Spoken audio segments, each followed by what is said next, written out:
All right. And then we could start the music for a couple of minutes. Well, maybe we could do a music break.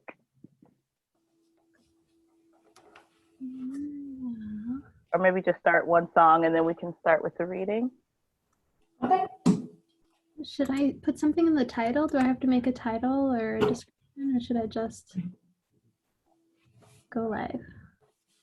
It's live now. Is it?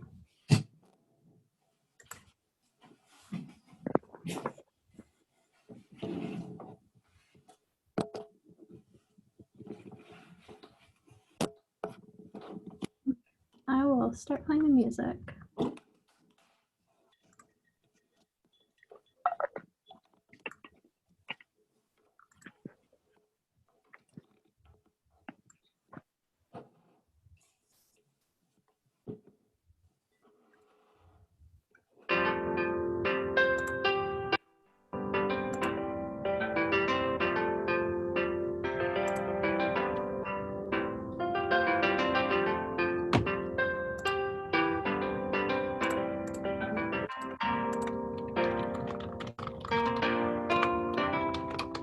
Listen as your day unfolds, challenge what the future holds. Try and keep your head up to the sky. Lovers, they may cause you tears. Go ahead, release your fears. Stand up and be counted, don't be ashamed to cry. You gotta be bad, you gotta be bold, you gotta be wiser. You gotta be hard, you gotta be tough, you gotta be stronger. You gotta be cool, you gotta be calm, you gotta stay together. All I know, love will save the day. Herald what your mother said, read the books your father read, trying to solve the puzzles in your own sweet time. Some may have more cash than you, others take a different view. My, oh my, yeah, yeah. You gotta be bad, you gotta be bold, you gotta be wiser. You gotta be hard, you gotta be tough, you gotta be stronger. You gotta be cool, you gotta be calm, you gotta stay together. All I know, love will save the day. Time asks no questions, it goes on without you, leaving you behind if you can stand the pace. The world can stop spinning, can't stop it if you try to. Yes, pockets, danger staring in the face. Whoa. Remember, listen as your day unfolds. Challenge what the future holds.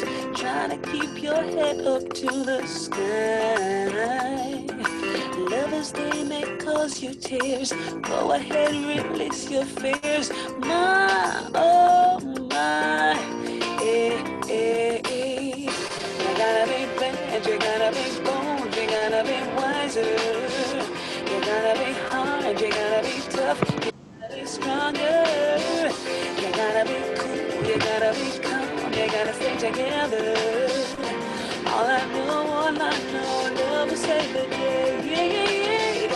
You gotta be bad, you gotta be bold, you gotta be wiser. You gotta be hard, you gotta be tough, you gotta be stronger. You gotta be cool, you gotta be calm, you gotta stay together. All I know, love will save the day. You got to be bold, you got to be bad, you got to be wise, don't end up sad. You got to be hard, not too hard. All I know is love will save the day. You gotta be bad, you gotta be bold, you gotta be wiser. You gotta be hard, you gotta be tough, you gotta be stronger. You gotta be cool, you gotta be calm, you gotta stay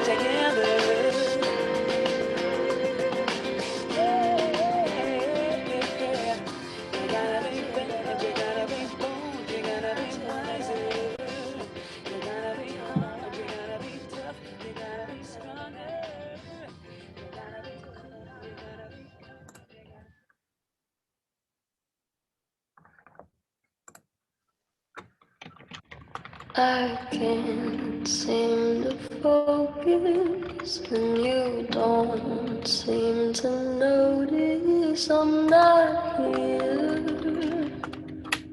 I'm just a mirror.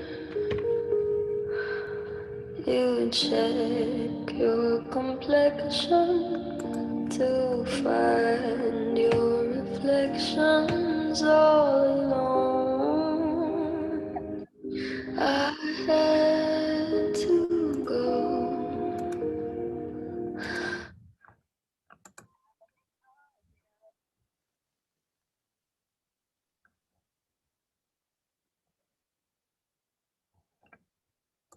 Go ahead, Renee. Thank you. Part one of two parts.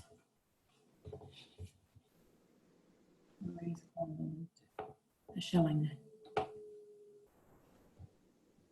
Olirena, Maria, and Ossian were teaching little Ari the ritual of shelling beans.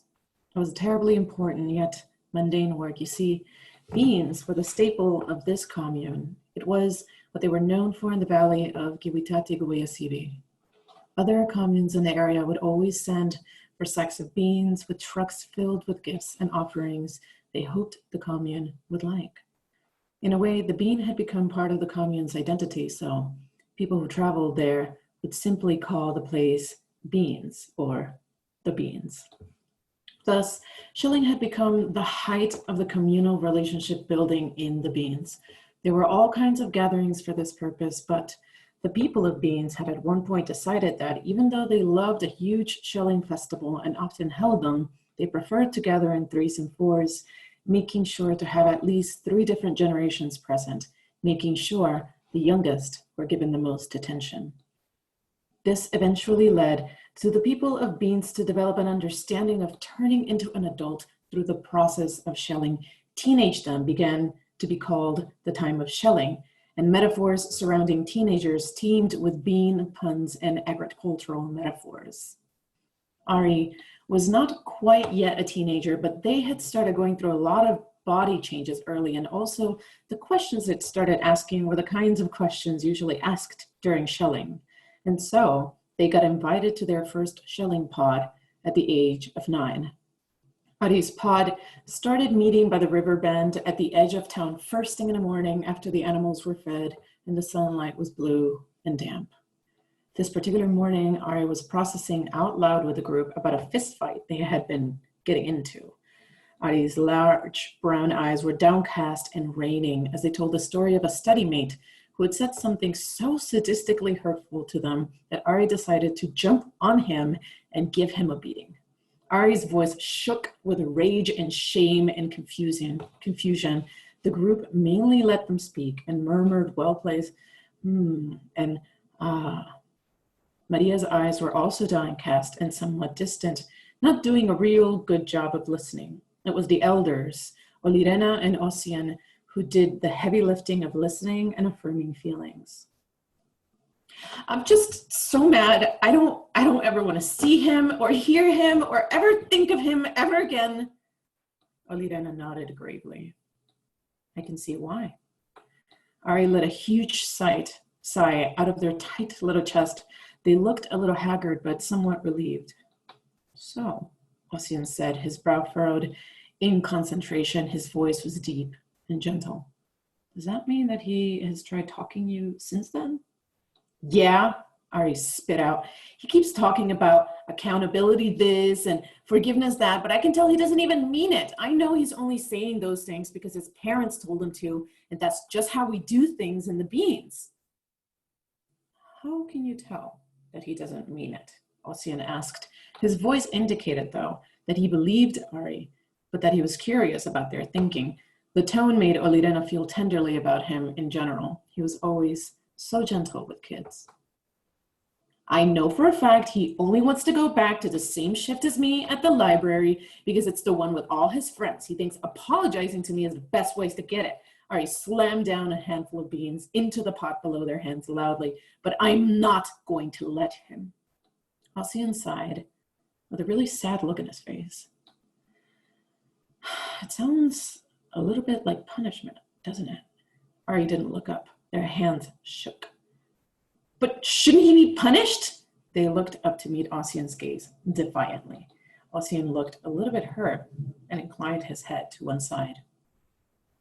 Before abolition, this land was dominated by punishment.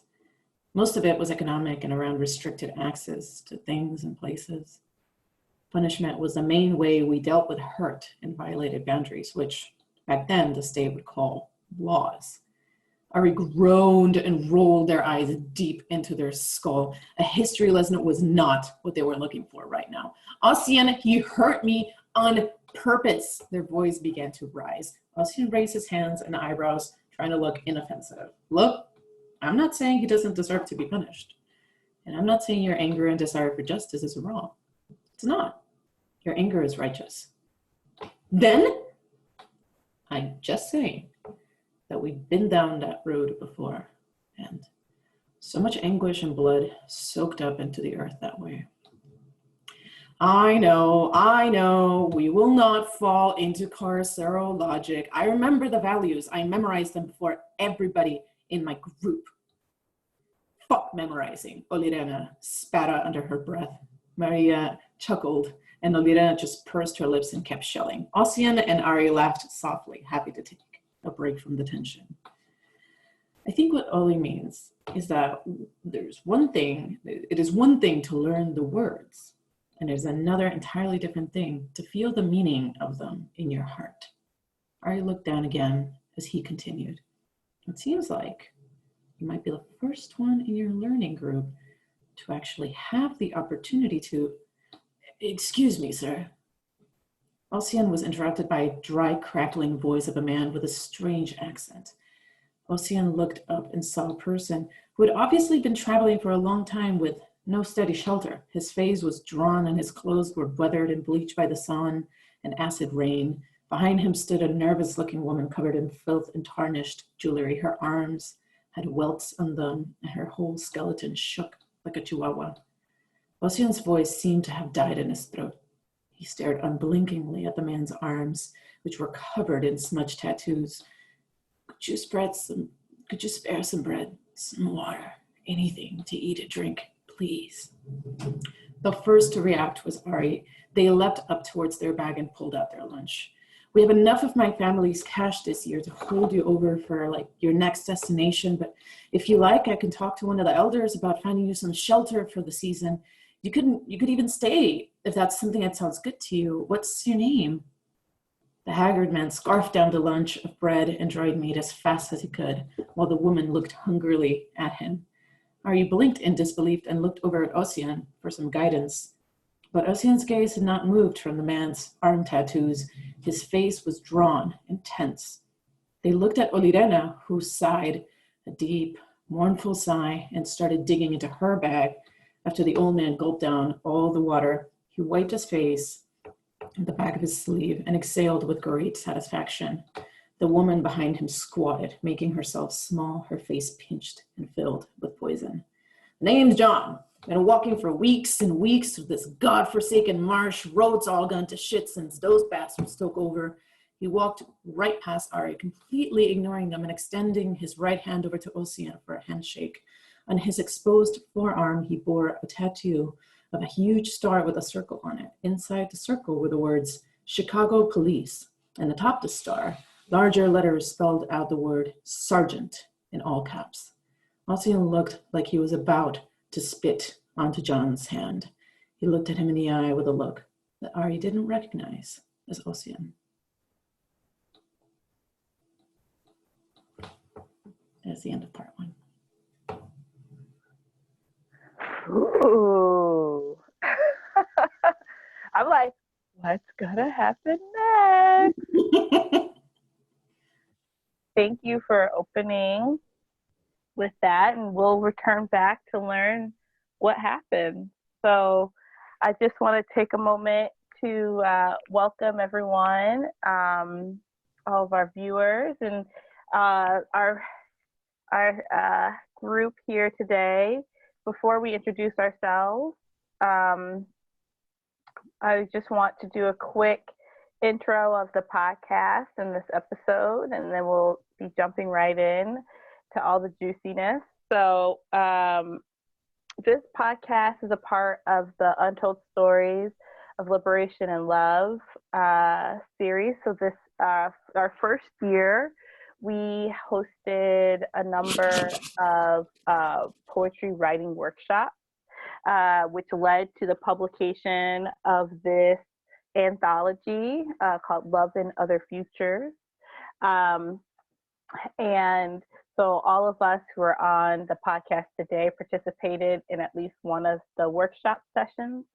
And after we published an anthology, we were like, well, what could we do in a second year? And we thought about how can we continue to share stories and think about a different medium. And so we decided that we would try an audio and medium to do a podcast, and then in a way of adjusting to COVID, decided to try the Zoom Facebook Live. So now we get a visual opportunity as well. So that's how we got to do this. And then just want to name a couple of things that for the podcast that we want to be true. Intergenerational connections with some storytelling in real time from one generation to the next, where we can practice the spirit of Sankofa by reaching back to learn past lessons and to bring the wisdom forward so we can better face today as we build tomorrow. Emotional freedom space, where we're creating a space where we have the ability to feel all of our emotions, especially in times like these, where there's joy and pain, truth, dreams, conflict, where we get to define what it means for us when we are in our full power and are connected. A way to deepen relationships, document our stories, and expand our circle. So thank you for joining us today as we do this. This episode is part 2 of our Imagining Our Best Futures episode. We had an earlier episode that went this morning starting at 11:11, and then this episode that you're listening to now. And now we will have folks introduce yourselves. And if you want to maybe share something that helps you think about what a future world could look like. So I'll toss it to Amber. Hi, my name is Amber. I use any and all pronouns. First, I just want to thank Desiree and everyone that's on this podcast for lending your talents. I've been so impressed just in the planning process for this, and I mostly want to just hear from you all. Irene gave us a great prompt to think about what could be in our utopic future, and I've just been kind of jotting down some notes. And it's interesting because there's just so much that could exist that, you know, do we start with talking about what's wrong now and how to change those things, or do we just kind of vision in a way where those things are already figured out and we're actually just getting to the fun stuff? So I kind of started with the fun stuff, even though I think obviously we need to talk about liberation in the context of the many problems that we are facing. But I just wrote down one phrase, moss everywhere. I just want moss and various fragrant herbs everywhere, lining every walkway. Spaces for solace that are self-determined. Good sex and plentiful, meaningful connections with others. I think maybe that's where I'll stop, because that was just kind of random list building. But I think, yeah, when I was thinking utopia. I was more trying to get into the happy space, because I think I tend to think about what needs to be changed now to get just to a less bad place than we are. That's like my constant frame of mind. So yeah, I think it's a good exercise for me to actually think about what is the target. And it was good. So thank you so much for that. And maybe I'll pass it on to Irene.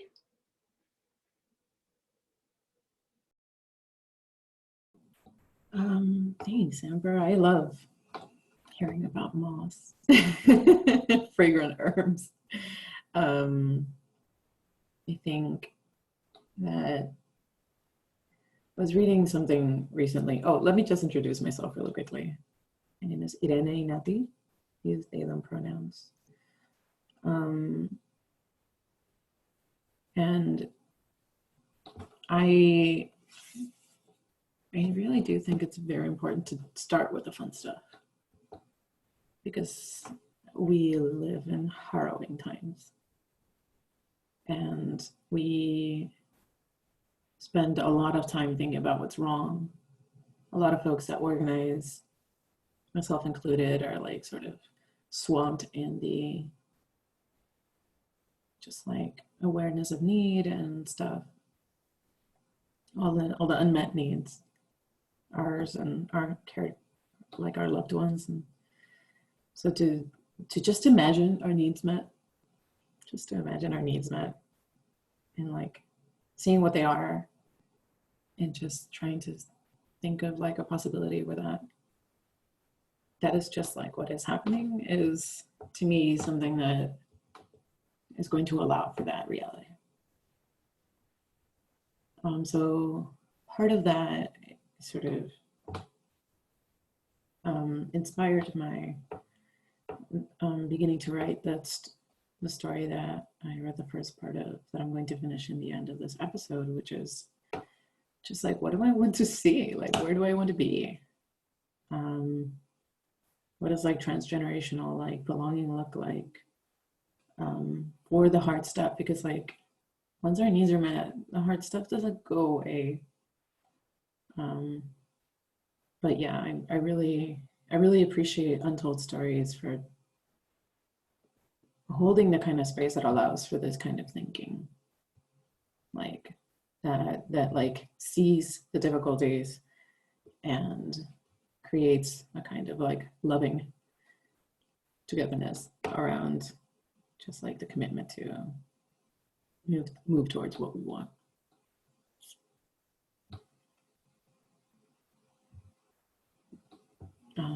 Iqbal, do you want to talk? My name is Iqbal. My pronouns are she, her. I really struggled with this. I think I sometimes will find myself thinking about the future so much that I forget to live in the present too. And I thought about all these futures that I've imagined for myself and for the people I know and love in my life. And I think the central theme that always comes back is like freedom and access, the freedom to live the life that you are brave enough to dream up a lot of the time, which for so many is difficult and sometimes impossible. Space is another piece, the space not being tied down by obligations or societal norms. And then access too. You know, I think about the privileges and types of access I have to education and, you know, career and other things that my own family and ancestors didn't have, not even, you know, maybe 100 years ago.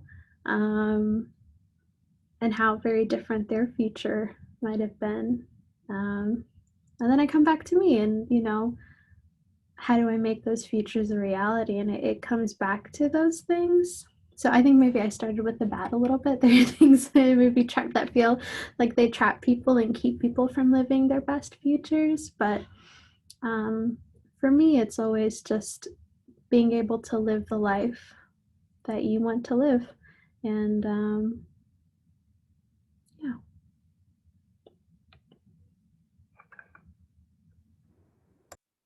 Thank you. So I'm not very good at following directions. So I I was like, oh, I wonder if I've already talked a little bit about this. And I didn't find something as fleshed out as I'd wanted, but I did, there's this poem I kind of was starting to work on, and it was actually after a gathering. So Amber actually, I think, was part of this conversation that we were at a gathering of women from around Michigan. I got as a retreat. And I'm like, oh, that's something I want in the future, constant retreat. But we were having this conversation, and another untold sister, Hawa, was talking about belonging, and it just really stuck with me. And so this is a little thing as I was trying to like think about this idea. So it's called Finally a Fairy Tale Worth Dreaming. Okay. Oh, wow. I finally discovered why some people have been obsessed with those stories of yesteryear in those faraway lands where fairy tales are sung sweetly into all those ears. I didn't get it before because, well, to be honest, those stories never spoke to me. I didn't want what I was being told. It's supposed to be my highest aspirations, achievements, goals, not the future I want to remember when I grow old. But never mind all that for now, because I finally get it. That dream I've been chasing, belonging. No words can quite describe the feeling, but when I feel it, it's all in the believing. As I fully grow into being myself in all the spaces, as we get rid of all the barriers that hide the truth, that's where I was able to find the me, the us that fully believed in abundance. Dreams do come true. We can all just be free. As we close our eyes and open our hearts to that beauty that feels the most true to you, power is the energy to create a shared reality. Before we are our best selves, our most loving selves, we've earned this power, and now's the opportunity. The power to belong, the power to dream, the power to tell our stories, the power to design a reality for us, the power to remember what we've forgotten. Yes, a fairy tale worth dreaming for, worth loving for, worth learning how to turn the impossible into possible for. A tomorrow worth building here, now, today. So that's my little vignette entry into this idea of what we want to be building into the future, and how we can start that today.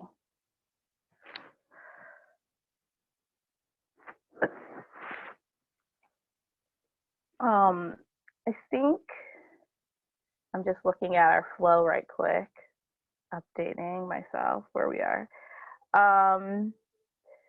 So maybe now if we wanted to do a little bit of sharing, I think we wanted to think about as you were talking about like the forward, the past, and how we bring that forward into our future.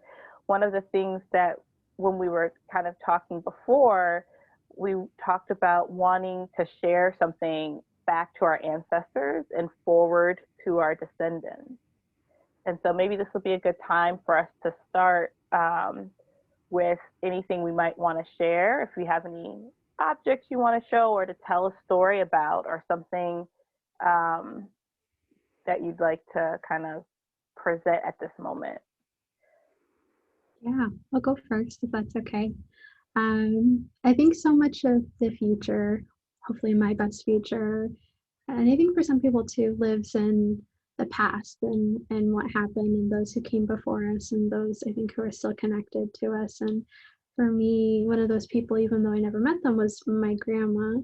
You know, she was a Somali woman who didn't know how to read or write, but was still very well known for her ability to make very beautiful spoken word poetry and a really popular traditional form of poetry called Brambur.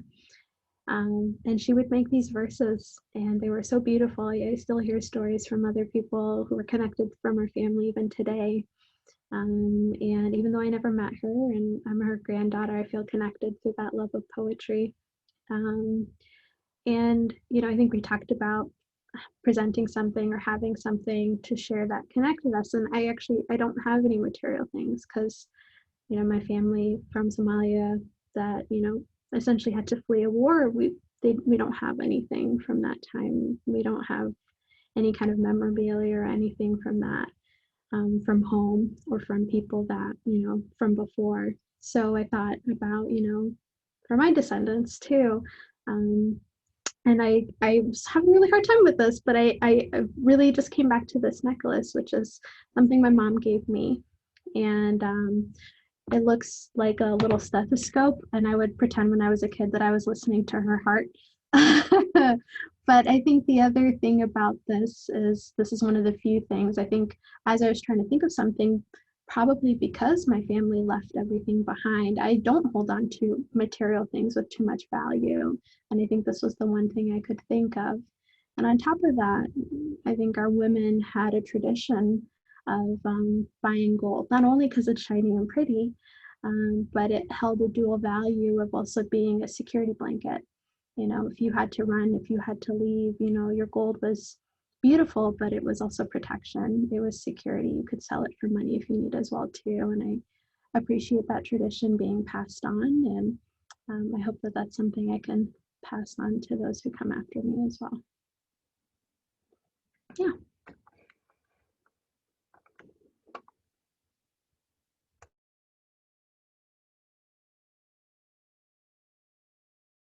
I don't know who else wants to go next. I'll go. Let me just get it real quick. I really enjoyed, we were planning and talking before. That said something beautiful, which was, I can't really think about the future without considering the past. And that is just so necessary, you know, like I have thoughts, when I think about the kind of future that I want, I have thoughts about the fact that the individual is not a unit that I want to be, actually. The individual does not work for me. I'm not just myself. I feel like what I want to be and what I can be is this like sort of macro organism that extends past the considerations of a linear time. So I think about my grandmother a lot also. My grandmother, Maria Luisa, led a kind of life which was, she had many names. I to this day don't really know where all her last names came from. She married somebody who was like strange and revolutionary and too old. And then she divorced him in a country that like nobody did, like women did not divorce back then. And she got a doctorate. She's like the first person in the family to ever get one. And she was just like, she broke all convention. She just like, they didn't exist for her. And one of the things that she has given me that I'm very grateful to have is like, we have the same face. There are images that I have found of her during, because like our faces look different over time. There's like a point in our early 20s where both of us looked exactly the same. I don't have that picture, but I do have an image of her here with me. This is how I remember her. Oh, the blue light doesn't really let you see, but this is like her power suit badassery, where she's just like, hear me roar. She was so hot and she was so cool, and she was like, she gave zero fucks. and she was still vulnerable. And I don't know, like I just I have her face, like I get to have her face. So like that's part of what I think about. And I think about, like, I don't really know if I'm gonna procreate, but if I do, it's very likely that someone's just gonna have her face just like down the line. And that like I'm acutely aware that like all of my life is dictated by her choices. Like the choices that I make are available because of her choices. My relationship to reading and writing started with her. She gave me the first book that I actually wanted to read. She asked me the questions that meant that she was listening to my brain at a really early age, when people don't really listen to children that much. And I want to be like her as much as possible in her ability to like break convention, and her ability to like create an unthinkable life and like open pathways for descendants, you know. So like I want to have a relationship with my descendants that is like as loving as hers was with me, because I'm pretty sure that we're the same person. That we are, or that like my consideration of like what being is does not end and begin with like my life, but that like includes hers, and then like people beyond me, be they related to me or not, like by blood or whatever. But I wanted to share her, and I wanted to share her sort of like fierceness and her face.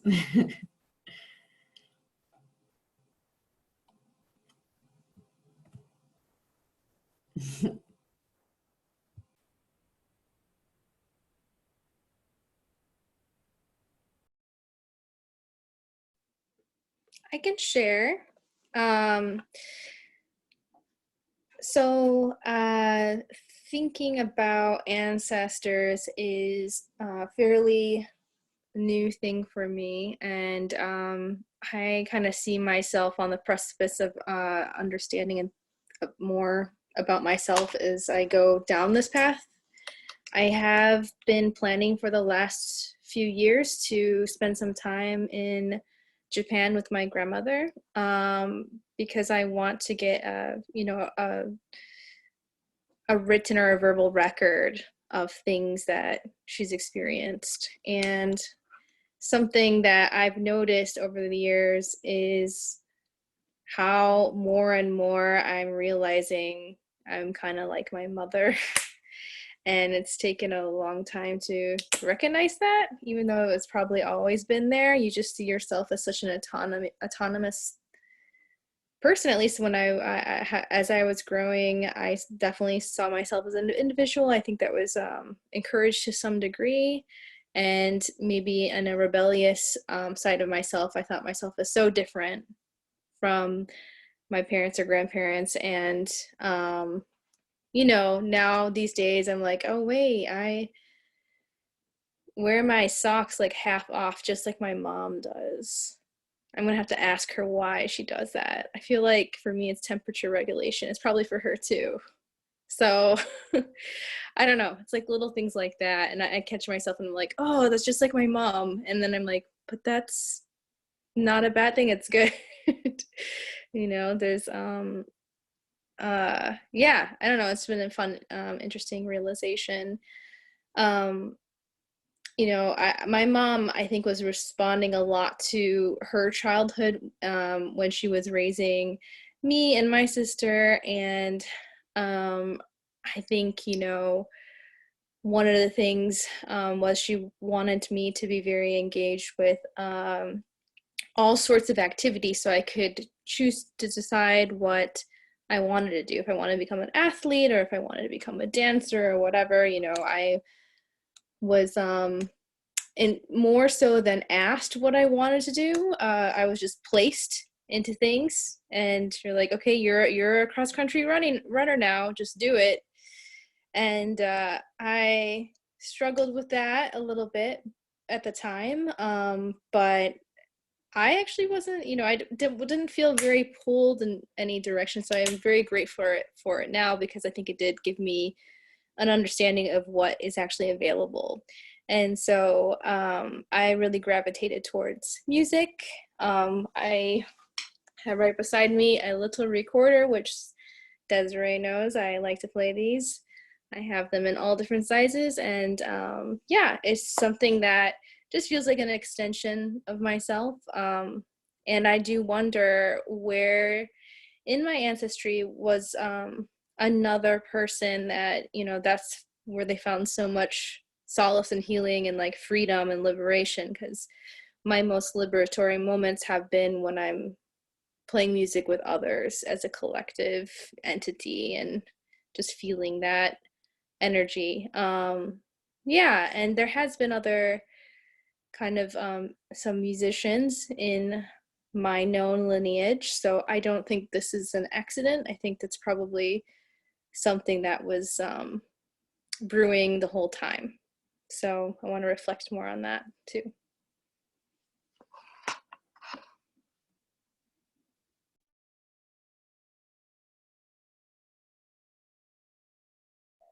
I love that. I love you because I love that you brought this recorder out, because I was gonna message you, be like, "Oh, Amber, you want to play the recorder?" So now you're primed and ready. If the moment strikes you at any time, bring it out. Yeah. So these are, it's so amazing, kind of listening to you all and thinking about some like so many threads, but and that tie in and things that thinking about too. So first I'll start. So mainly, I just love these little booties. These little. They're not the most adorable things. Oh my gosh, they're little piglets. Okay, so these are just more for a visual, but these are Indigos, and these were like her first shoes, and she walked in them at, she was walking by 10 months. So, but she, one of the things when I first became pregnant, and we were trying to think about like what we were going to call the growing child within me. And, I came up with things. I'm not even going to say. One of my friends vetoed it immediately. And then I was like, well, Piglet. And she's like, okay, Piglet's better. So that's what I started calling, like when I was weeks pregnant. And so my little Piglet, and I had in that time thinking about, what I wanted, and when Xander and I started dating a long time ago, we started like imagining like a future child in different ways. And I remember when I was pregnant, Xander was like, "Oh, well, basically the child's going to look just like you, have all the features, but we'll have like my facial structure and this, all these different things." And I was just like, it's like so specific. And wouldn't you know, this child basically like, took all these things. It's like she was listening. And I say this because one of the things I also talked about, I was like, okay, well, I just want to think about like what I want to, like what kind of power to birth into this space. And I had this whole thing about that I wanted her to be like a gladiator that would be able to usher in a new a new constitution, and would do this through nonviolent means, through athletic and emotional intelligence and sport and all these different things, like an Olympian, this whole thing, and also just like having this fierceness and all these different things. And so I kept like, that was like just what I was envisioning at this. And wouldn't you know, she came out, she birthed herself. I'm not going to go through my whole birth story, but she did it herself. Like, no, she was ready to go, and is, you know, jumping off of everything, climbing, flipping. I mean, if you know her, you understand just like how much I feel that she's taken it all in. Like, she absorbed all these things that we were just kind of imagining, and she's like this embodiment. But also, she always talks about, she always says things like, well, when I'm big and you're little again, and I was like, that's not how it works. But she really, like, she brings it up so often, and she'll be like, no, I know that from when I was big before. like, I'm like, how do you know this? You don't, I know it from before. And she's like so specific about it. And there's these moments where, you know, we talk about these faces, you know, and I realized, you know, she would have these moments where she looks just like my grandmother, like just like her face. I'm like taken back, and I see it, right? And I'm like, you know what? Maybe you do know this from before. She's convinced me that, you know, and so there's that. So that's kind of like this like weird like space of thinking about things. And then the other thing I'll just show is this, earlier this week, I was in this session, and we were kind of doing like a therapeutic session, and the person was talking about how when they have, you know, a lot going on, or they need to kind of tap into some stronger energy and all these things, that they have like a rock, because Earth can hold more than we can, you know, and that, you know, putting that in there and kind of speaking the strength to have endured all this time, and also to lean into that space.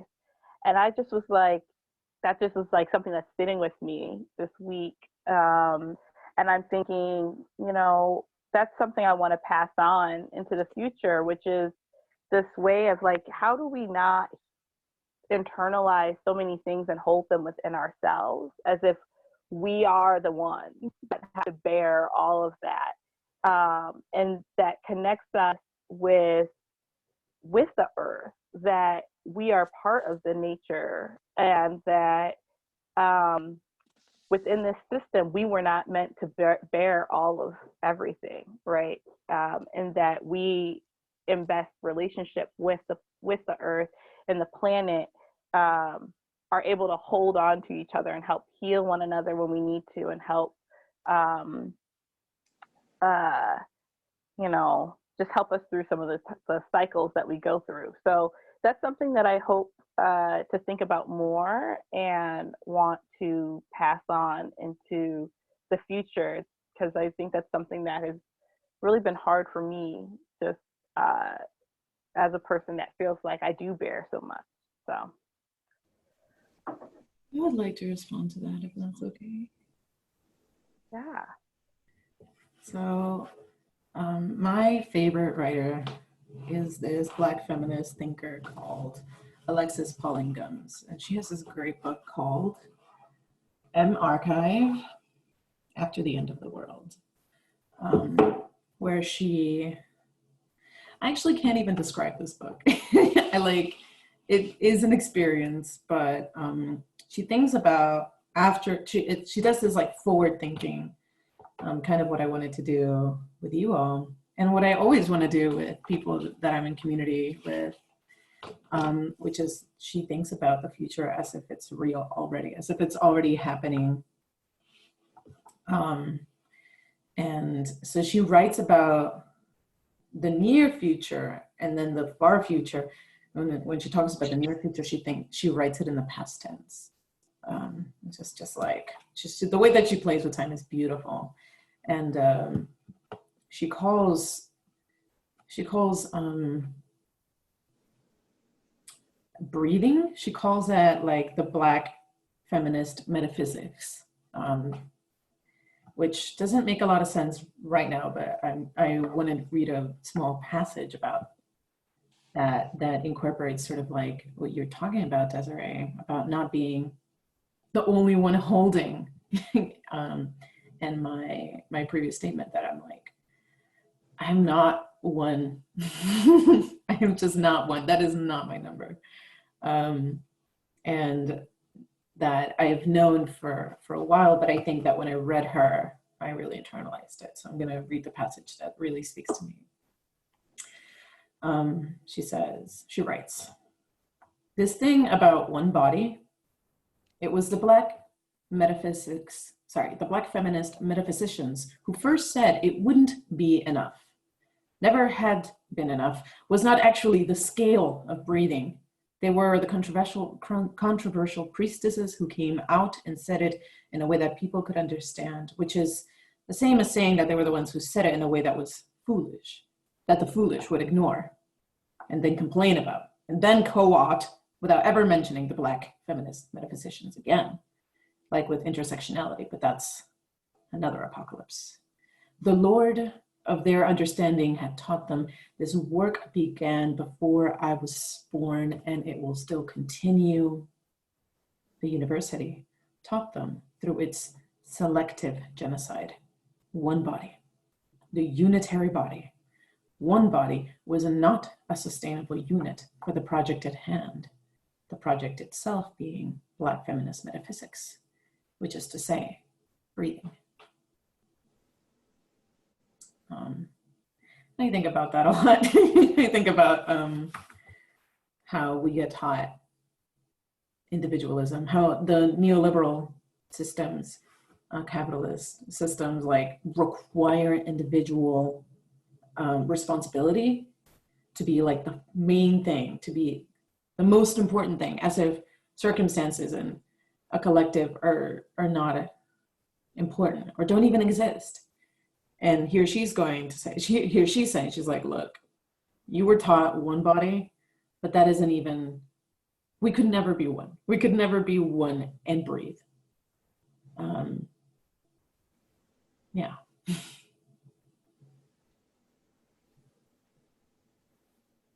I just have to say, because this, when you just said that, I was like, yeah, one of the first moments when we were first kind of starting to think about Untold Stories, we had our first kind of gathering of the five of us, and we were, one of the first moments I was, that kind of got me believing was Julie Quiros, who really kind of birthed Untold Stories, led us in a breathing exercise, and we were moving, and then we just started breathing, all of us. We just were like breathing in unison together and moving together after we were kind of been all over the place, and it just like kind of came into togetherness.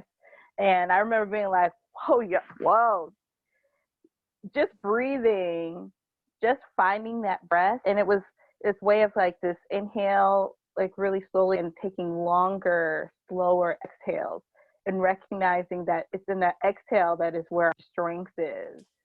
And thinking about how we tap into this strength when we exhale, and that really so many things are stopping us from doing that, cutting our breathing short. And what are we missing? And, so I was just in that. I just was like, we had it. So maybe we can have a moment where we can do a little breathing together. I don't know. I'm not as good at facilitating breathing things. I don't know if any of you are good breathing facilitators. But maybe I just feel like maybe this is a good moment for us to maybe try to share a breath together, even though we're in 4 different places, and more when we think about everyone else who's watching. Because I want everyone to participate as we try to do a little breathing together. I like that. Irene, are you coming on? Are you breath leader?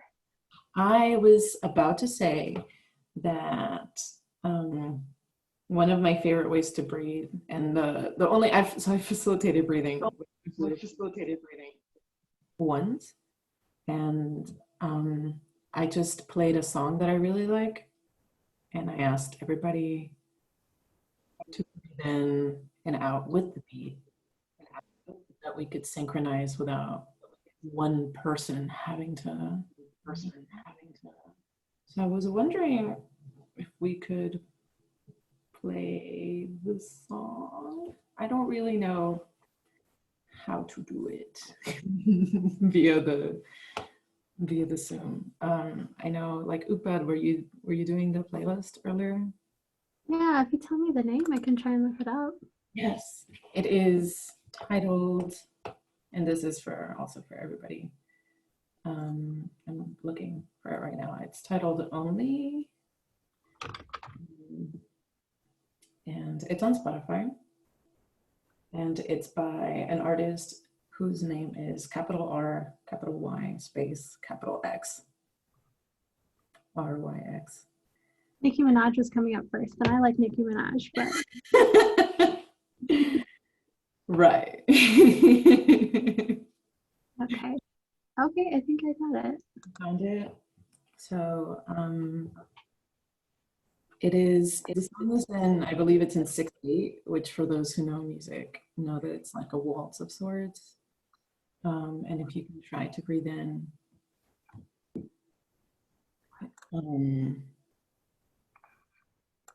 maybe for 3 and out 3.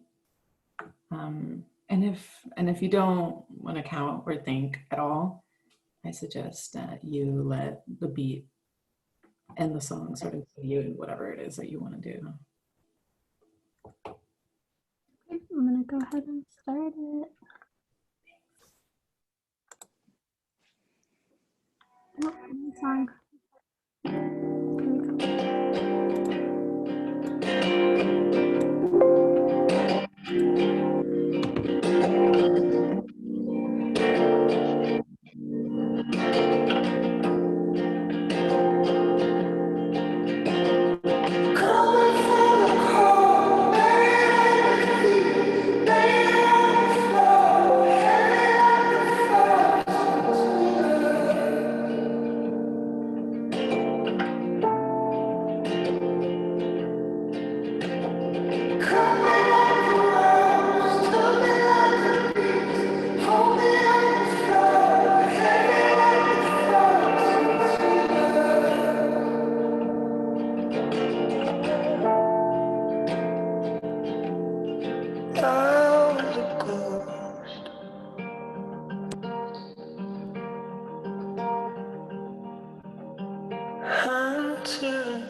Oh, that's nice. It's nice seeing that those cats too. That was a great addition. I was like, look at that cat. That cat was just like, I have to clean this spot of you. They're so snuggly. Yeah, the maternal instinct apparently kicked in after like 3 months, 4 months.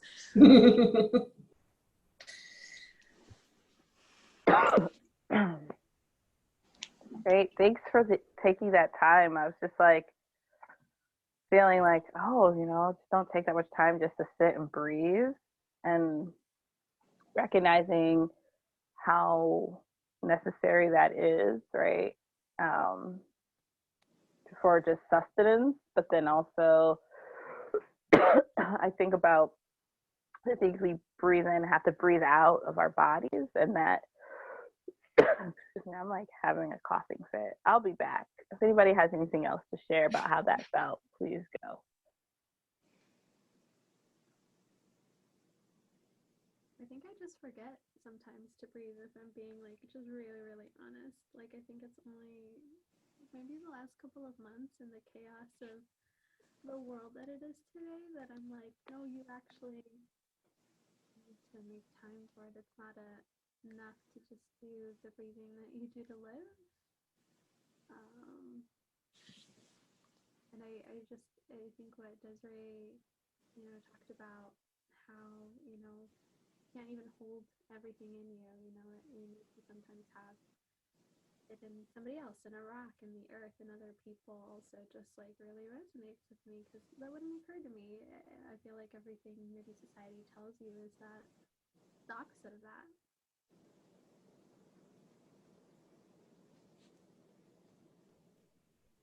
I read from a number of folks that it is really fitting that what is arresting us right now is a pandemic that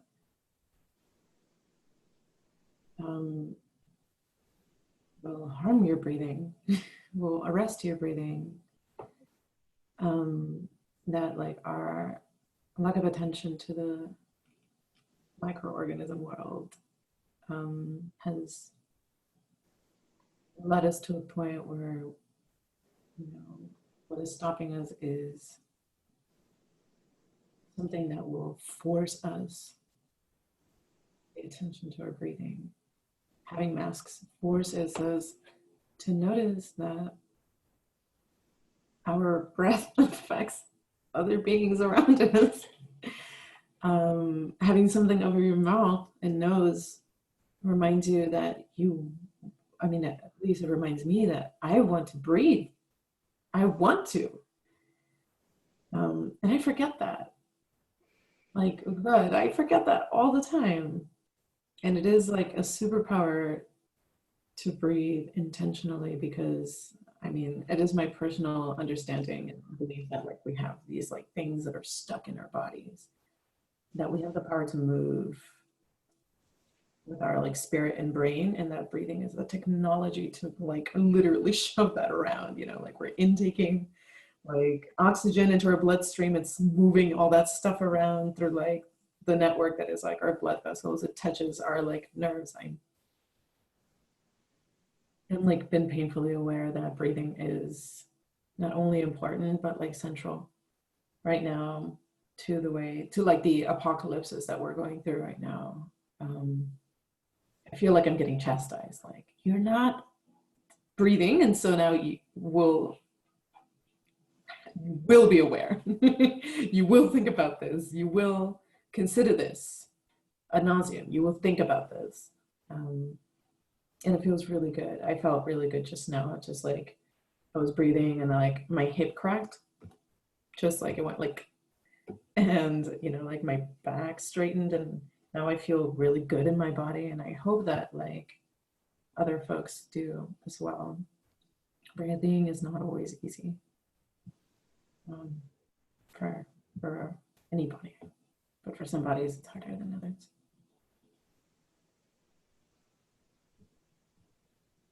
I feel like this is a good moment I mean, it's not so much a transition because we're just in fluid and kind of in time. So, but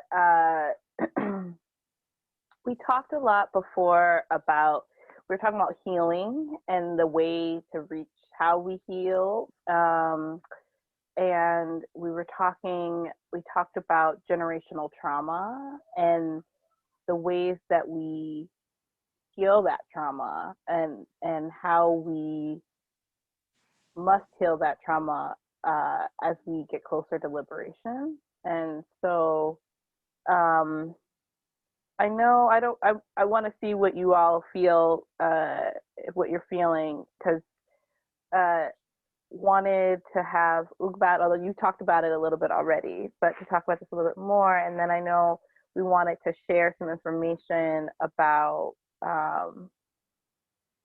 just what generational trauma is. And so I don't know whether we want to kind of hear the story first or do the info shares first.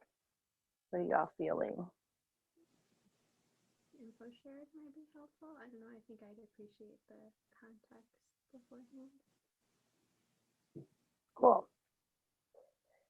So, Amber, I don't know if I know you had talked about, you had like had an, heard something about this, and I also got a little bit of information to help share too as well, but.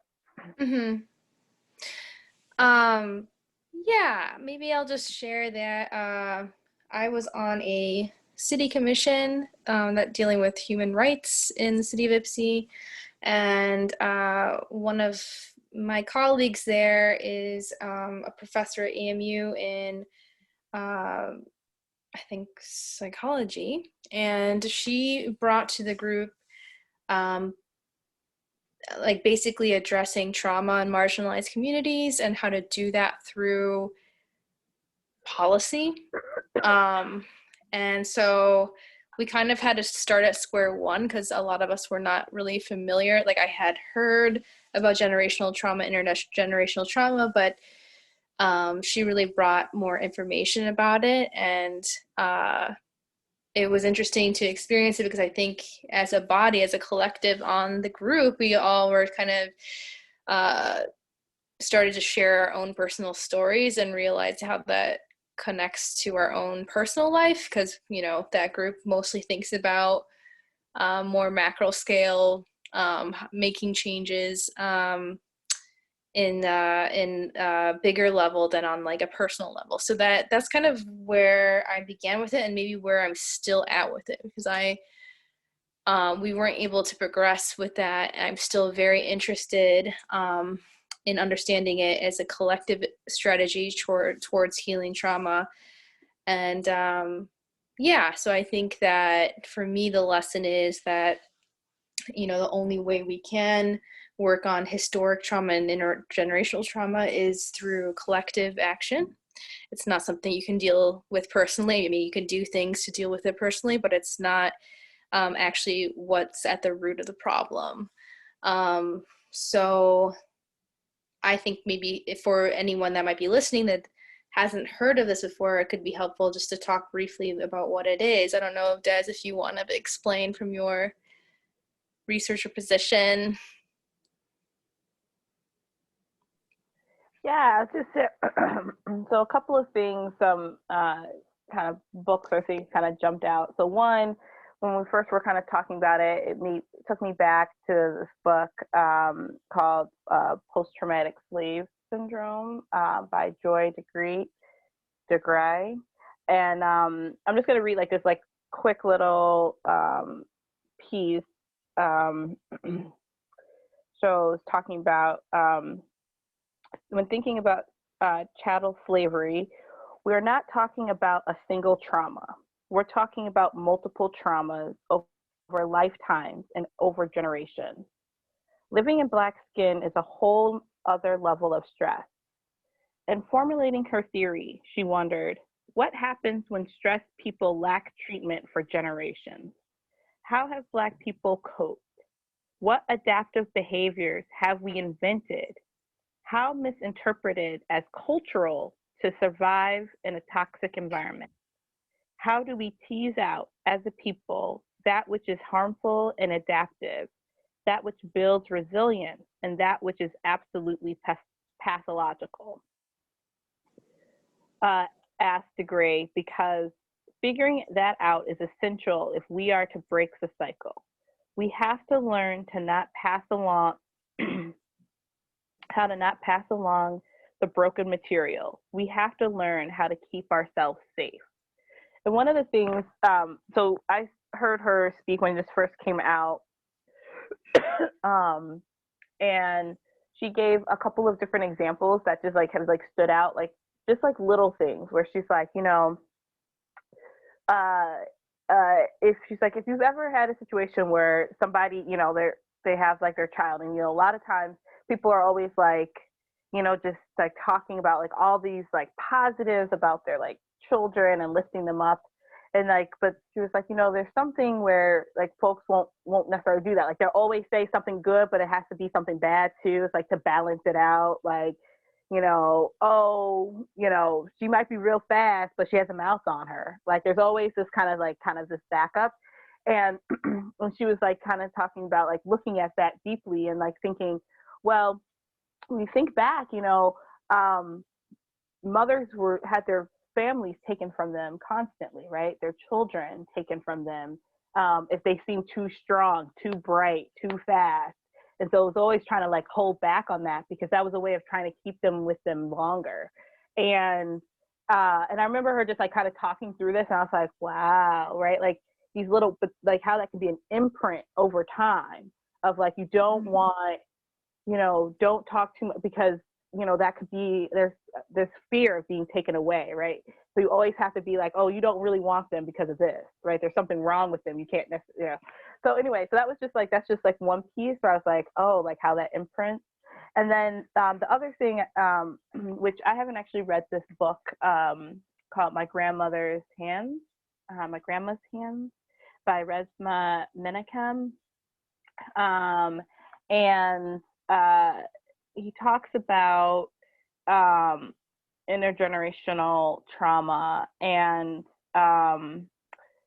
and talks about that so much of it is that there's these like there'll be these like images or thoughts or things that are kind of disconnected or disjointed from our own personal experiences, but that there's, you know, different behaviors or different things that will kind of get into the space, but we don't have the context for it, and that's where you can understand where there's those imprints. And so we talked about there's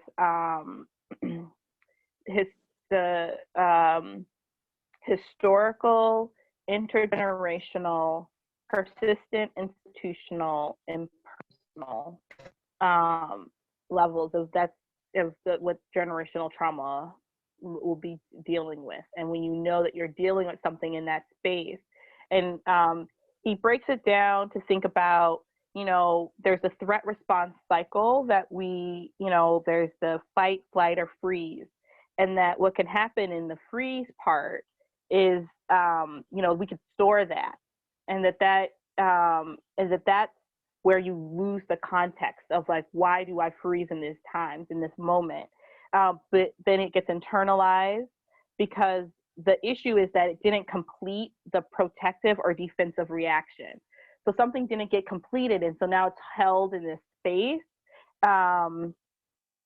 And talked about like our brain functions, where there's an alarm that goes off in our amygdala, and our hippocampus is what's filing and stamping, like, oh, you had this happen, and now like, bloop, that happened on this day at this time in this situation. But that what happens is that we get separated from that, and so we don't actually have a good stance for that. We lost that context, and now it's just in our being, right?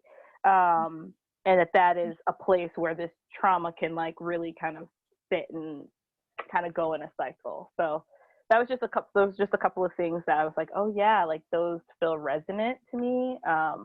Those things that what is not completed. So a cycle that's not completed and how that can be born into our genes and our DNA, which leads into what Dr. DeGraze talks about, which is that this is part of our DNA. These have been implanted in our DNA that then comes out in these spaces and times, but we're so disconnected, we don't necessarily realize that that's what's happening. Right, and I think there's some debate around whether or not generational traumas kind of expressed genetically, like epigenetic arguments, and whether it is solely in external factors like the environment. But I think where the studies are landing is more that it might be a combination.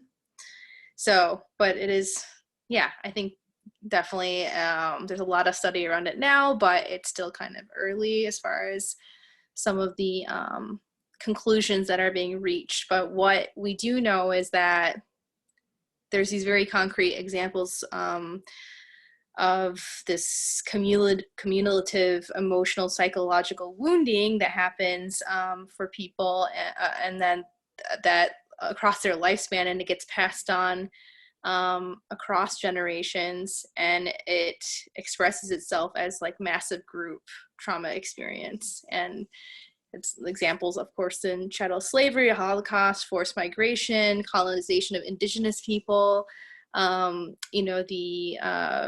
the internment of Japanese Americans, as well as disability community and people with mental health changes. This is kind of talked about more and more recently, that these are groups that have been subject to, specific systemic oppression, so that the trauma is expressed as a group, but manifests in small things. Like, I think an example that my colleague Divya Chodori brought up was, how some communities view the police as being a harbinger for safety, and how other groups see it not at all like that it's a complete threat. And it's, there's the obvious institutional factors that we can talk about, but there might be a more deeper generational traumatic PTSD experience, like if a police officer that's doing community policing and feeling like their role is to approach people in a friendly manner or whatever, even the jingling of their keys can set off like a PTSD response for someone from a marginalized background. So yeah, I think those kind of factors are not considered enough when we talk about, why it's there's like a deeper level of the systems in place that need to be interrogated, because we're not factoring in all of the ancestral damage. So yeah, I got a lot out of it. And I think for me personally, it's been a little bit of a journey since I started thinking about this. I did learn something about my family that this is the public forum. I'm not going to share details about it to protect my family, because they are still processing it themselves. But it's been important for me because I didn't know much about a great-grandmother on my Japanese side, and we found out there was a very specific reason to it, and it had to do with state violence.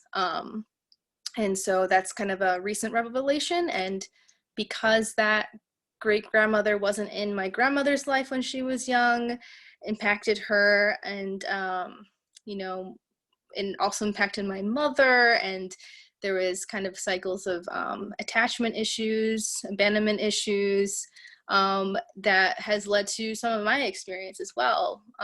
And I think it's given me some perspective and empathy and understanding towards, generations going back of maybe some abusive tendencies or some issues that have cropped up in my family line, because it started with state violence a few generations ago.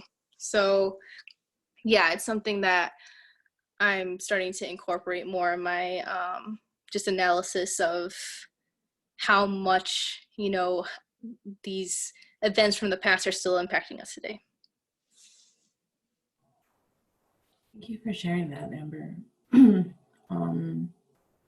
I want to take a moment to say that like that resonates in my own lineage as well, in that I had an ancestor who was like really abusive to another ancestor of mine.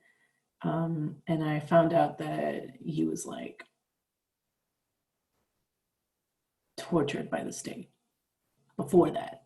And how like the hurt that I feel is his hurt and her hurt, and it is like perpetrated by the state.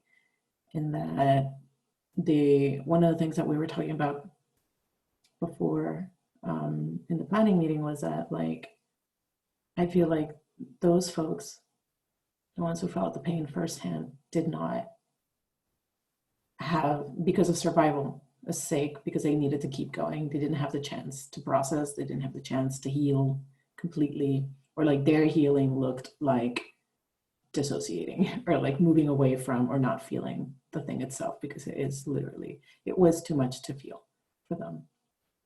And so when we're thinking about like our ancestors and our futures, I think about like how I now have the opportunity to feel that and to process that trauma, because I'm like just removed enough and just compassionate enough to be like, the abuse was not okay, but it happened because of this thing.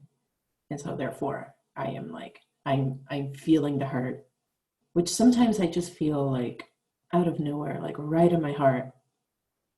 And when I say, I mean like right on my chest, I'll be like, this hurts. And I'm like, this is not mine. And then I'll feel like it is sort of like my moral imperative, and like my moral imperative to feel that, to get the chance to feel that, to do my little part in that, in order for me to understand like what the root of this violence was, and like to understand the human complexity of the cycle of trauma, and then to spend some time rewriting that pathway and being like, this hurt does not mean what we originally thought it meant. This hurt to me means, for me, it means that the state is, something needs to be done about the way that the state perpetrates violence. And I have my own convictions around that. And there's like a lot of oomph behind that. And there's like a history of resistance, obviously, and a history of pain, and and it's just like in my body. And so like, I think about how it's sort of like my responsibility to heal some of it, and also to recognize that I don't have the capacity to heal all of it, but I do have the time and the space to work towards A, that not happening again, and B,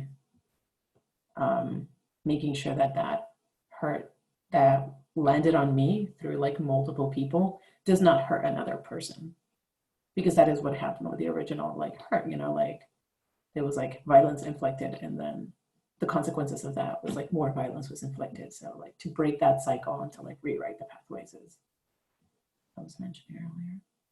And to me, that's necessary for our futures. Mm-hmm. Like if we're going to have a future free from state violence, we're going to be processing the violence of the state for a minute, because we internalize it through hurt. We get hurt, and then we perpetrate like that kind of carceral logic, that kind of like the same kind of pain that gets like projected onto us. If we don't catch it, we perpetrate it. And so like, in order to have a future, we need to deal with that past. Very much like Ubad said, like we cannot forget it. We cannot dissociate completely from it. And yeah, that's where I'm personally invested at this point. Is I think we're at a place collectively where we're talking a lot about healing, which is amazing. I love it, you know, individual healing, and but we can do all the healing all day personally and on our smaller communities, but if we're not changing like the cyclical behavior of the state violence, then it's not gonna, I mean, we're gonna be doing this healing journey forever. And so, yeah, I love to think about it on a larger scale. And maybe one more personal anecdote, I'll just not talk for a minute, is I just see it is so cyclical, even though if it's not directly the same apparatus that has done the harm, it's like the apparatus that has been reproduced on every scale and in the kind of the fractal, like up and down. And so I felt it in other parts of my life too. When 9/11 happened, one of my family, my immediate family, was working for the National Guard as a contractor, doing internet and networking services, and was offered a big promotion. But due to her status as a green card holder, not a citizen, you know, it was about 2002, the state, Michigan State, and the federal agencies had changed their security clearance requirements, and they would not allow anyone that was not a U.S. citizen to have full state clearance. So, you know, that person in my life was unable to get this promotion, and actually, in fact, lost their job because could no longer get security clearance, and therefore my whole family was set back 10 years as far as our ability to grow, and also that family member, their career was set back quite a bit. And in the person, this role was made for the family member specifically, and and basically after that role was made for them, someone who was a U.S. citizen just filled it, even though it wasn't earned by them. So it's just kind of like a multi-level insult in the moment, and then it impacted our lives for at least 10 years and till today as well. So, and I think it's just the same thing where it's, if you're already have a mixed status or compromised status immigration wise, and, you know, permanent residency is supposed to be basically citizenship. It's supposed to be very privileged status. But even then, you know, it was in the context of 9/11 seen as a threat. Yeah, so that's just like another thing that happened where I'm just like, you know, there's these repeating patterns. It's happening all the time. What is this nonsense? So yeah, I am interested on, of course, on the personal level of healing, but collective healing hopefully will lead to liberatory action, such as changing those systems.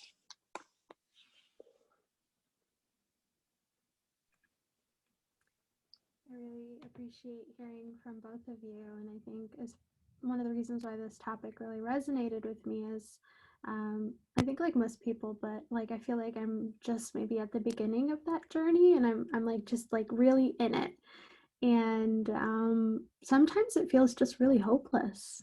It feels, or I feel very powerless a lot of the time too. And while like I do have some of that privilege in having space from what happened to those before me and being able to recognize, well, that's why you act that way, or that's why you do that, you still carry that in you. And, you know, I think unless you sometimes have that knowledge or that information on how to handle it and how to process that, it just stays in you. And then when you try to think about your future, when you try to envision your best future, your perfect future, it can be hard to do so. And I think I'm in a place personally where I'm just so unsure. I struggle sometimes. And even more so, how do you make that a reality too? I was preparing for this, and I found a little thing that I wrote like back in July, and I'm sure that COVID, also the uncertainty of that, makes it even harder to imagine what each of our futures look like. So if it's okay, I'm going to share a bit of it. I've woven a dozen different futures for myself, endless threads of plans braided into perfect visions of what could be. The act of creating almost felt better than the act of living. And I think that just speaks to how the process is just as difficult and just as painful too. And it takes time. Like, I think that's the thing that's really resonating with me now. It takes time, and I'll recognize more things in the next couple of years. And I have to be able to, and I hope that I'm able to not only recognize but find power in that recognition. We talked about that term liberation too. And I think in my definition of, a perfect future, it centers in, freedom. And I want to be able to take the good and take what serves me and take the best of what happened in the past, and bring that forward. My family went through their own traumas. I went through my own traumas. And, I think Erin is this, I don't want to pass that on and create another generation of hurt too, because I'm sure there'll be their own things that they deal with, and that compounding sets people back. So that's where I see real freedom, and I'm hoping through doing this work and doing this process and having discussions like this that I can get to that place. But it also feels really hopeless sometimes and really hard. Yeah, just acknowledging that. I was actually also thinking about examples too, and one that really just didn't occur to me until we were talking right now, because I was talking with my mom earlier today. Whenever there's a situation, both of us, our brain just goes to the worst case scenario. Like, I kid you not, it's always like, how am I going to die in this situation? How is somebody going to take advantage of me? How am I going to be abused?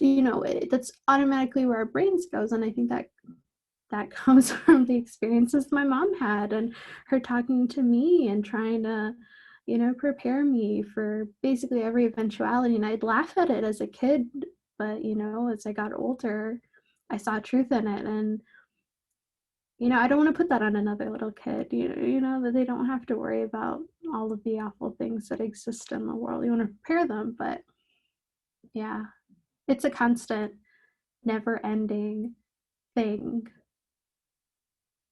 But there's still hope. Wow. So what I'm thinking, yeah, yes, I feel like all of that too.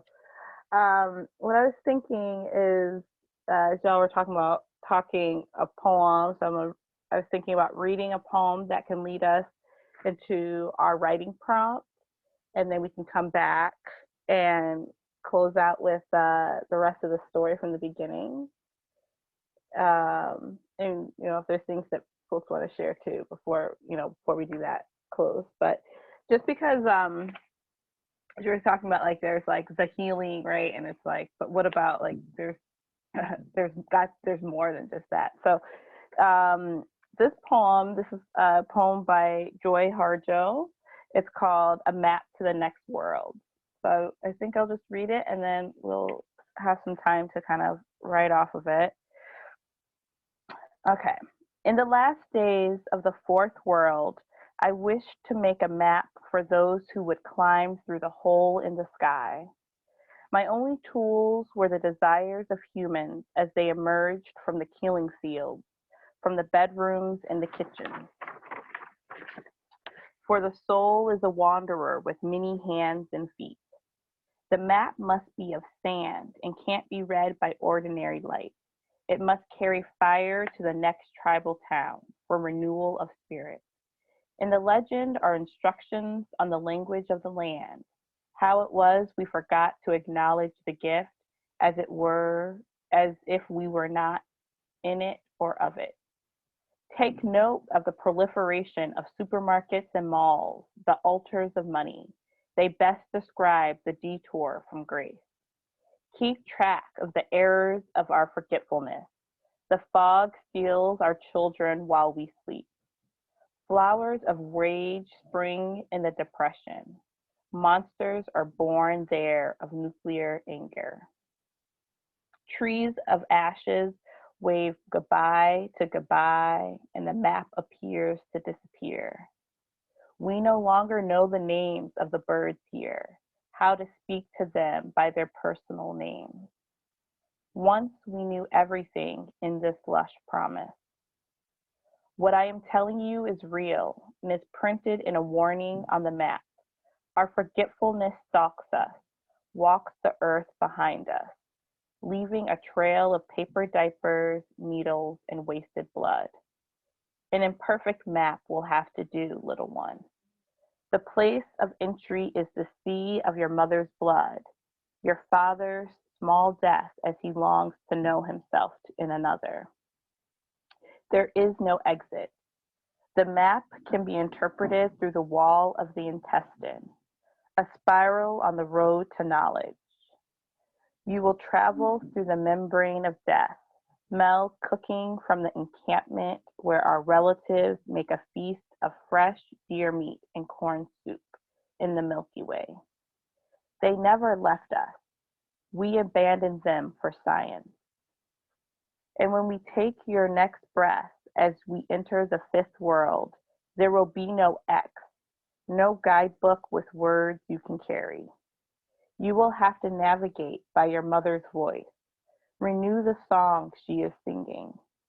Fresh courage glimmers from planets and lights the map printed with the blood of history. A map you will have to know by your intention, by the language of suns.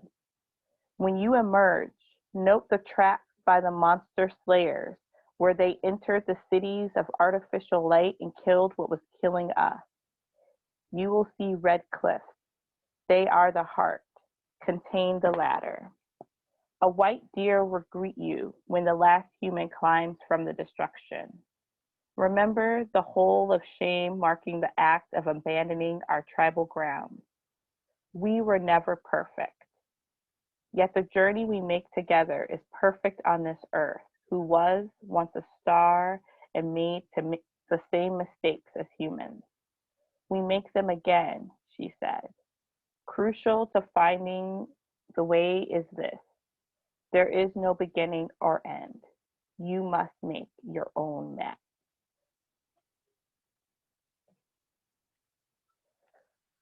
So maybe as a prompt, if we could just take a few minutes to maybe just write or think about what kind of things our map would contain. And yeah, how does that sound?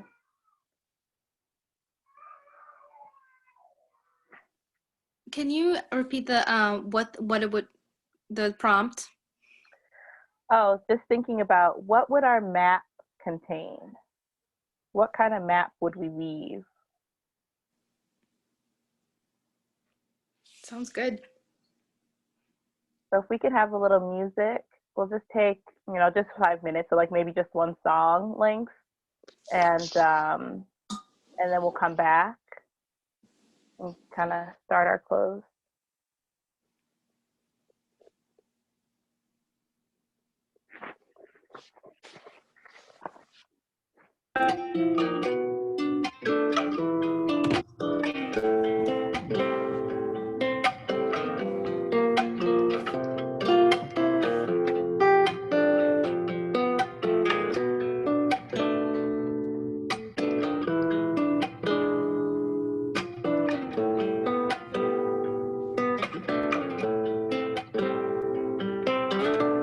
Con su falda de retazos remendaba el mundo entero.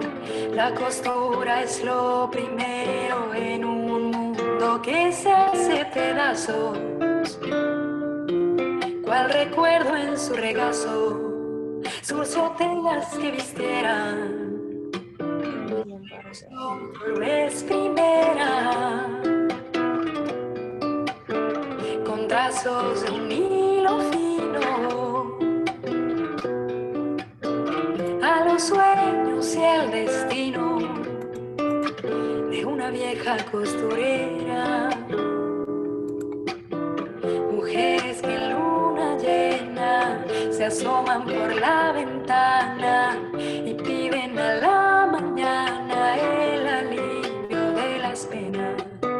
Mujeres que en los rincones adornan con fantasías y siembran sus alegrías en todos los corazones.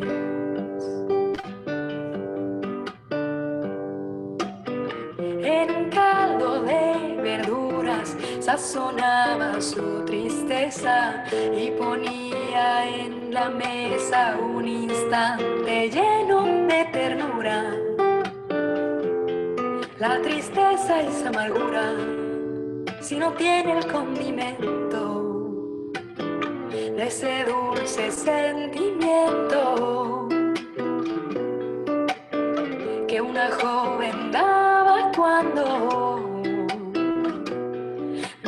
despedía cocinando a su amor a fuego lento.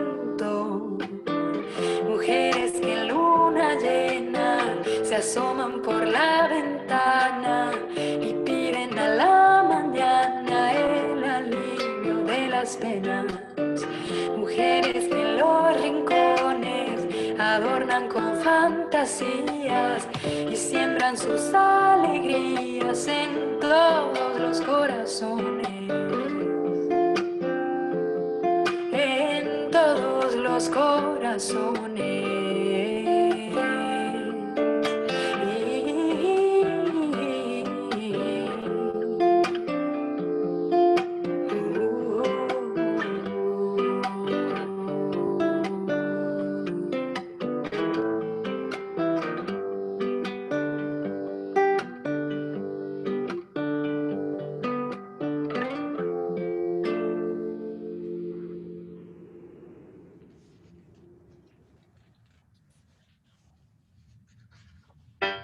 Should I play one more song or should I stop?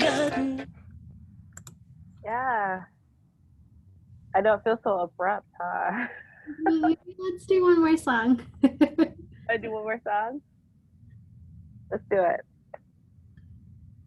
Maybe not that one. Yeah, I'll just play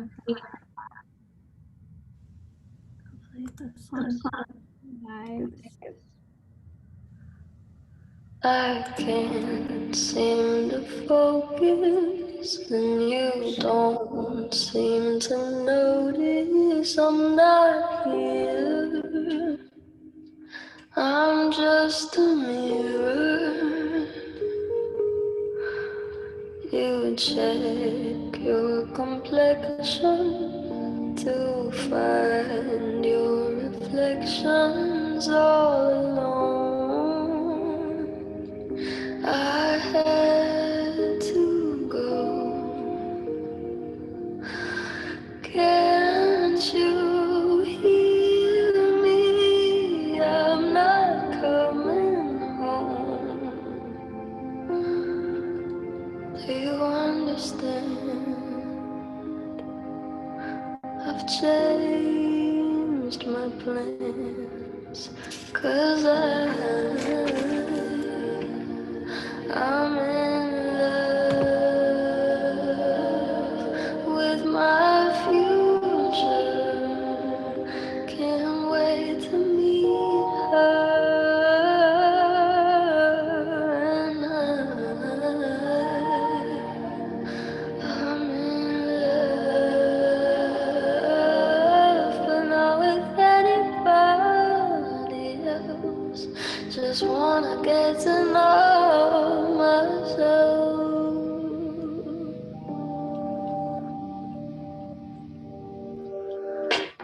I know supposedly I'm lonely now. No, I'm In the harem. happy without someone, but aren't that someone?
Yeah.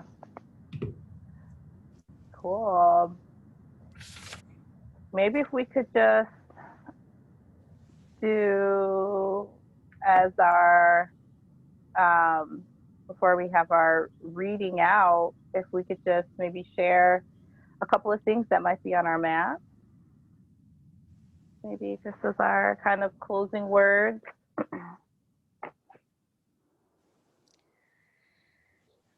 In that time, I wrote a cut up poem, and it may be terrible, but I can share that.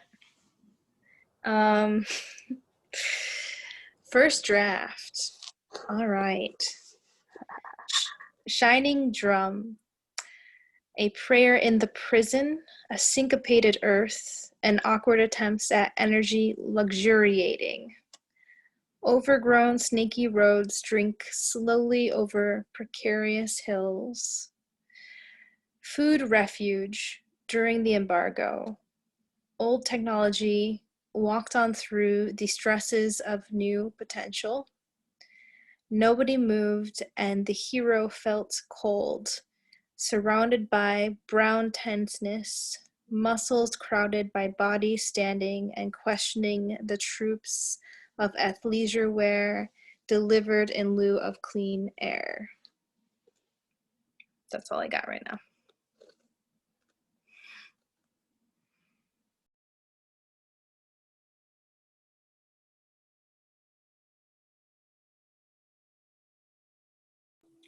I can go. That was really good. Mine is maybe less poetic, but that's fine. What is poetry anyway? This map is, I guess, for my descendants. In this map, I include a rhythm to sync up with in the midst of chaos in order to serve in a collective wave of protection of each other. Thread and needle for the reality, for when reality rips and the wounds that always arise as the old, unwanted world claws its way down the hole towards the abyss. A compass that always points towards your higher self. Future vision spectacles to look for the futures you want to trace, and a pen to trace them with.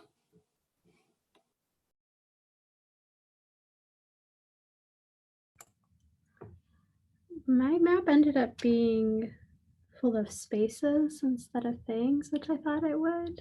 And it's very similarly like something for those who come after me starts.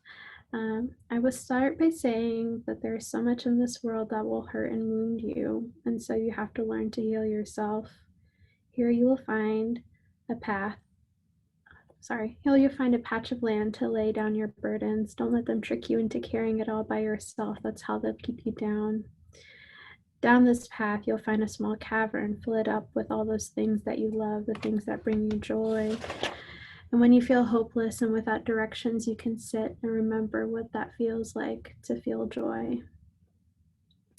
When you go around the corner, you'll find land, and this is what we left you to cultivate, grow food, build homes, and create community. It should bring you safety and enough fortune to survive and thrive. That's where it stops.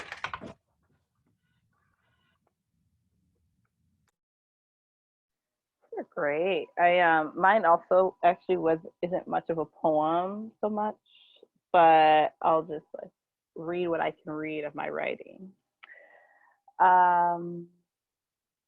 What the map would contain: nuggets of laughter, where to find them along the contours of this world, how to store them for the hard times, how to rub the dirt and grime off of them to shine bright. Water, where it is, how to care for it, how to flow like it and change and adapt as is needed. Protect, share, sustain. Don't forget to look into the eyes of others. That is our portal into the place in the past, present, future, where we connect, where we can empathize, where we can apologize, where we can heal. the eyes can see the vision we have yet to discover. So. That was very poetic.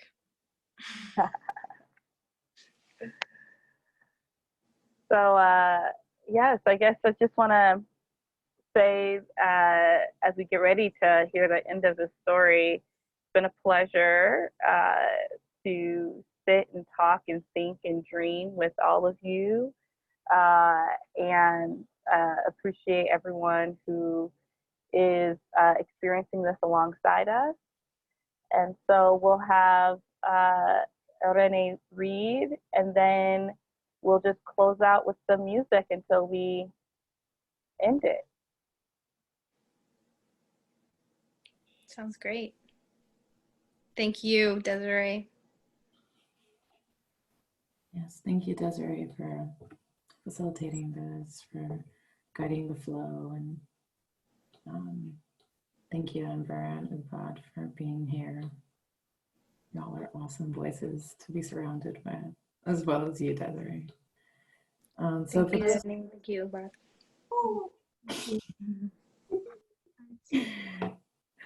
I love feeling soft and cuddly. So for those who didn't catch the beginning of my story, we're in the future. We're in this town called The Beans. And our teenager is mad that this other boy is being mean to her, and then tries to use the words of accountability without actually feeling them in order to gain privileges back. And this teenager and this group of adults just came across homeless person, 2 homeless people who we now have just realized are what seems like an abused woman and a former cop. So the last thing that happened is the cop, John, says that he's been walking for weeks. He completely ignores Ari, our teenager. And then he holds out his arm to our old man, Ossian. And in his arm, there's a huge tattoo inside of a circle. It says Chicago Police, and atop the star in the circle, larger letters spell out the word Sergeant in all caps. Ossian looked like he was about to spit in John's hand. He looked at him in the eye with a look Ari didn't recognize as Ossian. "Get out," he said in a low, cutting voice. Ari noticed a long, unsheathed knife at Ossian's left hand, his fingers flexing and twitching. Ari took 2 steps back, incredulous. They looked over at Maria. She was frozen in place, bean pot still in hand. Olirena had moved swiftly to the squatting woman's side, placing her own food and water by her and whispering something unintelligible in her ear. The woman ate and swatted at Olirena, who caught her gaunt hand before it could touch her face and said, "Your funeral," in a harsh whisper. "Whoa, man, look, I don't mean anything by it's just a handshake." John's hands were up. "I don't mean harm, it's just a roof for the night. It's been rough, and it's been raining in the stupid swamp." "Shut up," Olirena says, now back at her seat, machete loose in her fingers and across her lap. John shot a nasty look her way, but only spoke to Ossian, trying to placate him. "We don't house pigs here," Ossian spat out, looking at John's police insignia. "What are you doing?" Ari yells at Ossian. "Oh man, look, this is old. The force doesn't even exist anymore, man. Haven't you heard? This is just some old shit from the 20s. I'm not like that. I swear to God, no guns or nothing. Just one night. We just need one place to sleep." "No." Ari's eyes were filled with tears. They kept looking between Ossian and Olirena, who wasn't even as much sitting as she was squatting in combat position, her face also unrecognizable, distant but ready. "Why not?" "John," the woman behind John had packed all of the food and grabbed all of the bags. She was tugging at John's sleeve, trying to pull him back. Look, man, I've changed. Aren't you all about forgiveness or some shit? I haven't held a baton in years. I don't even... John? The woman pulled harder on his sleeve. Shut up, you bitch! John wrenched his arm free and hit the woman who shielded her face with bruised forearms. Get out! Ocean raised his knife and Olirena her machete. Maria grabbed Ari and pulled them behind her. The old man looked up at the machete in pure animal fear and retreated, leaving the poor shaking woman on the ground to scramble by herself and run after him. A minute or two passed, during which Ocean breathed hard, trying to calm down. Olirena simply sheathed her machete, sat back down to shell the beans left in her bag without looking up. What is wrong with you? Ari screaming behind Maria. They walked up to Ocean and got in his face. Those people were starving. They were starving, Ocean. Ocean took a few steps back. His whole body was shaking. His voice was small. You don't understand. Of course I don't understand. You are so full of shit, talking about not punishing people and then literally leaving those poor two souls to die, Ocean, to die. What the hell happened to collective decision-making? What about accountability? Why would you preach all that stuff if you're going to condemn the first starving old man you come across to die because of some old fucking job? Ocean's eyes were wide in deep, triggered fury from a life long past. Olirena put her head in her hands. How dare you talk to me like that? I am your elder. You don't know what you're talking about. You don't have enough space in your tiny brain to imagine the kind of atrocities this man committed. Stop acting like you're too big for your britches. Shut up and listen for once. He kicked a branch near him loudly and stumped off, cursing to himself. Maria's mouth was agape. Ari sat down and cried bitterly for a long, long time. Nothing could be heard except for their soft sobs and Olirena's beans gently clanging into the pot between her legs. After a while, they let themselves be held by Maria, who murmured reassurances to them softly until they calmed down. I hate him, they finally said in between sobs. I mean, why would you say all that stuff about carceral logic and punishment if he was just going to turn around and punish those poor people? He looked straight at Olirena, who met their gaze steadily. Do you want comfort, or do you want a real answer? She said. Ari sniffed and took a long, shaky breath. A real answer, they said seriously. You have to understand, my dear. She shook her head sadly. The police was not just an old world job. Her expression grew pained. What Ocean and I saw during the fall was nothing short of a bloody war. A cardinal twittered loudly above their heads. Olirena raised her eyes to it. Police have been killing Black people in broad daylight since their inception for hundreds of years. And all it took was a group of us to gather and protest for them to show up in that armor and tanks. Her eyes were beginning to well. They started with rubber bullets and gas, but as things got worse, they started ripping us from the streets, our homes, our beds. The beans stopped dropping from her hands. Maria noticed a nearby vine crawl up Olirena's leg and coil around her arm, reaching for her face, stroking it. Yeah, I have no idea how many people we lost, how many comrades we saw die before our eyes. Ocean himself lost his baby. The stress of running and fighting. He could no longer carry. The poor man was never the same. There was a long silence during which Olirena remembered the stench of blood clinging to the morning dew. That doesn't mean those people have to starve, Ari said, quietly, yet ever defiant. Of course it doesn't. You don't live through something like that without losing some of your humanity. Well, what do you mean?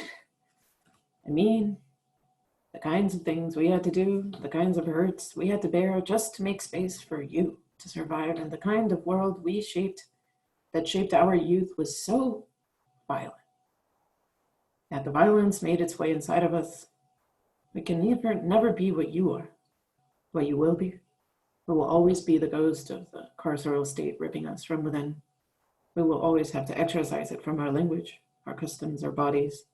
Tears fell freely down her face. Why do you think us elders spent so much effort in cleansing rituals? And we will never fully succeed. We will never abolish the state from us. We were hurt for too long. You should not kill someone else. Your hurt should not kill someone else, Ari said. As soon as we get back, I'm going straight to call a town meeting. I'm going to make sure those people get a fighting chance.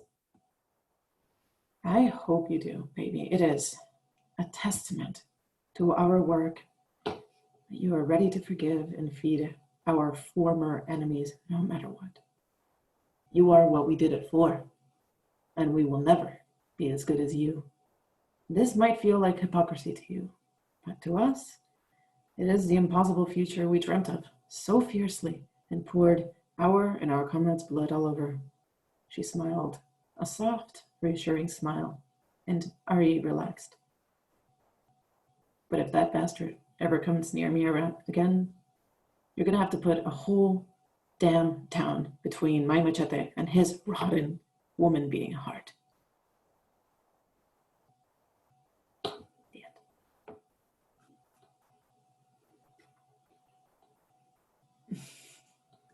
Thanks. Thanks for listening.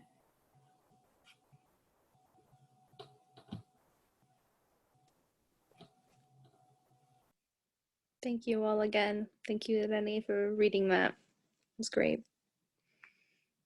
You have such a performance in your work.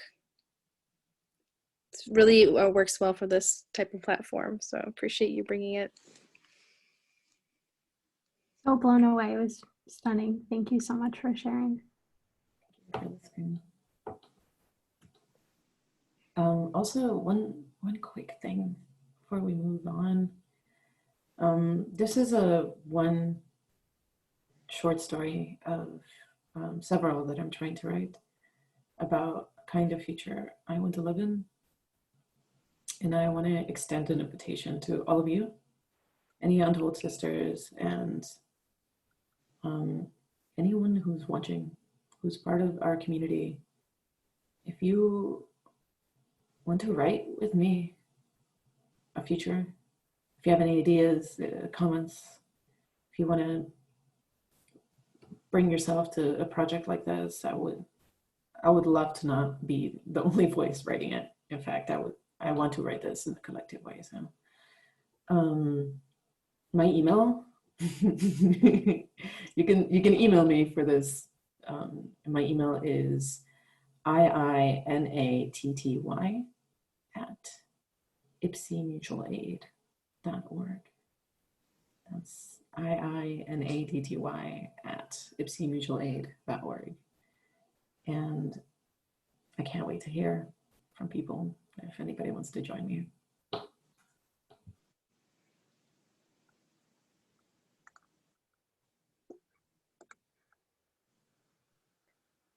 Thank you. I love that. I hope that we see some of this collective visioning come together. So I'll say good night. I think if we can have some music play us out, and then we can end the live, end the recording, and maybe have a quick check-in. But